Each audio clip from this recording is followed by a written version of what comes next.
Work hard, stay disciplined, success will follow.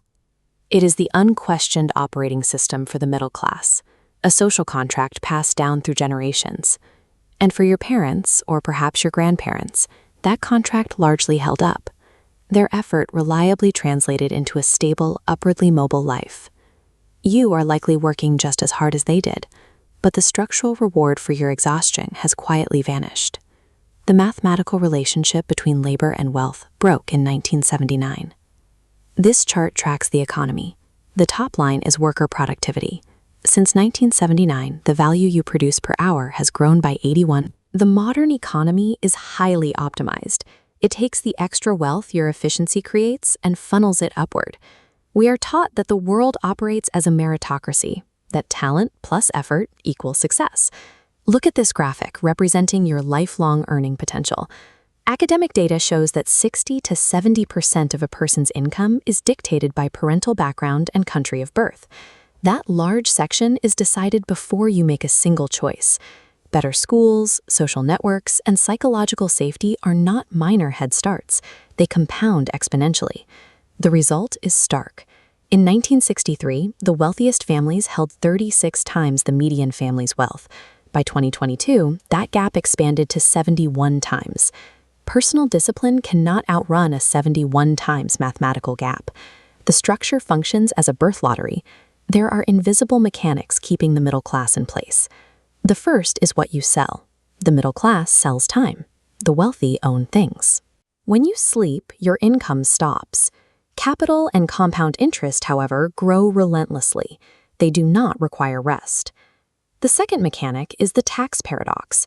Labor income is taxed at the highest rates, while capital gains and dividends face far lighter treatment. Tax codes are built to favor those who already own assets over those attempting to earn them. The system actively penalizes the very effort it tells you to exert. The third mechanic is housing. An average middle-class family sees up to 60% of their income permanently lost to rent and real estate speculation, building equity for a landlord instead of themselves. These forces are not accidents. They are engineered valves designed to pump wealth generated by the working class directly to the top. If the system so clearly extracts from the middle class, why do the hardest workers fiercely defend it? Because admitting the system is rigged requires accepting that your years of missed weekends, late nights, and sacrifices were misdirected. Psychologists call this system justification. It is a cognitive trap where individuals blame their own lack of effort rather than questioning a broken social order. The ideology of meritocracy turns the hardest working demographic in society into the loyal enforcers of their own extraction. Hard work and discipline are not worthless. They are simply neutral tools, and their value depends entirely on their application. Swinging a hammer at a screw with perfect discipline will not drive the screw in. It will only result in total exhaustion. Systemic financial illiteracy keeps the middle class blindly swinging that hammer. You were taught how to do a job, not how to build an asset. Working relentlessly within an unexamined framework produces lifelong compliance, not financial freedom. The first critical shift is how you measure progress. Stop measuring success by your salary. Salary is a temporary tap. Track your net worth. Build a permanent reservoir. Move from isolated individual effort towards systemic financial literacy and collective awareness.